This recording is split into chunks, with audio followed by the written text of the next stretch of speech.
In tonight's rewrite, the soft bigotry of low expectations. Today, the smartest thing I read about the trial of George Zimmerman was a tweet about last week's testimony. Those who wanted to understand Rachel Jeantel did. Those who wanted to demean her found their path. Bill O'Reilly's substitute host last week did not try very hard to understand Rachel Jeantel.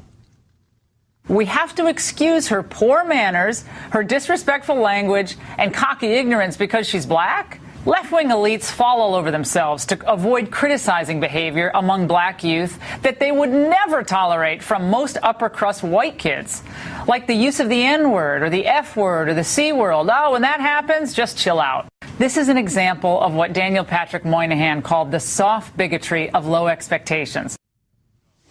Where to begin? Now, I didn't see Rachel Jeantel's poor manners, but then I'm no judge of manners. I didn't grow up in a world of manners. I was never really taught manners. And yes, I've been told many times that my manners are poor. But I've never been told that in the neighborhood where I grew up, where the manners judges just aren't so strict.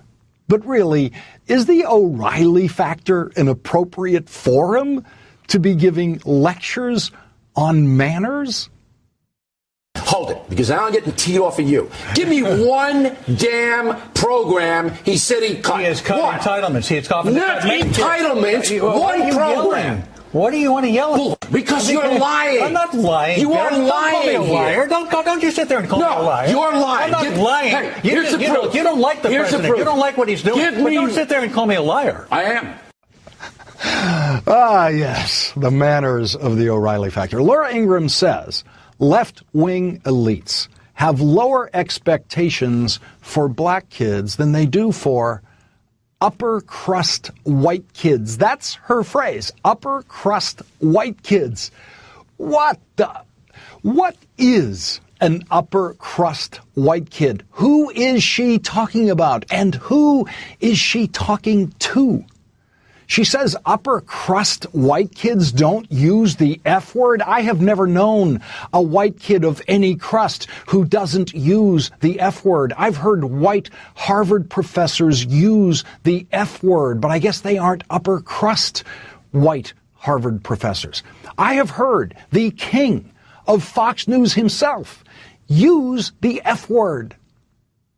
We'll do it live. Do it live. I'll write it and we'll do it live. Thing sucks. But I guess, he wasn't an upper crust white kid. And by the way, how many upper crust white kids can speak Haitian Creole, which is Rachel Jeantel's original language, and Spanish and English, her second and third languages? That's 2 more languages than the host of the O'Reilly factor can speak. Laura Ingraham really thinks upper crust white kids don't use the F word. Really? Does that mean that lower crust white kids do and middle crust white kids do use the F word?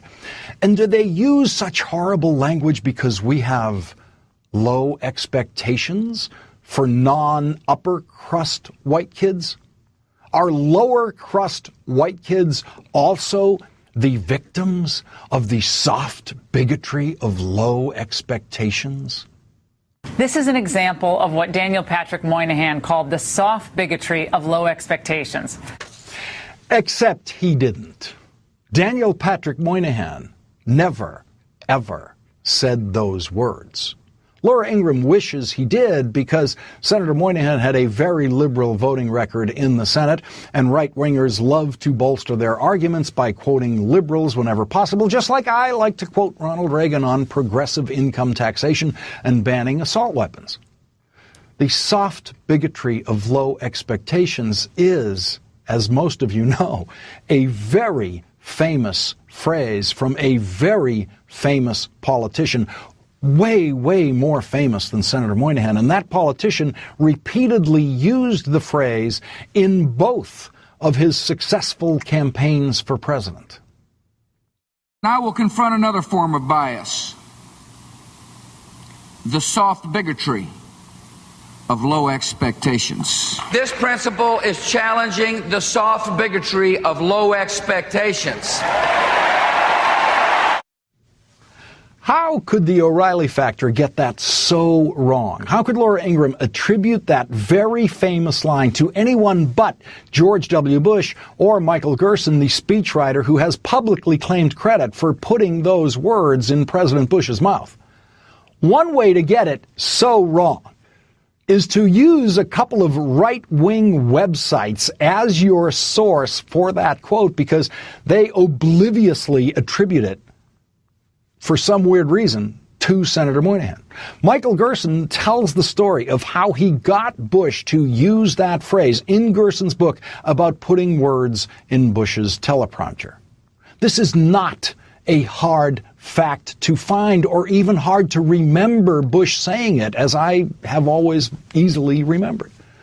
But no one expects Fox News to get the facts right. Not even loyal Fox News viewers. The O'Reilly factor has been proven wrong to them on facts countless times, with or without a guest host.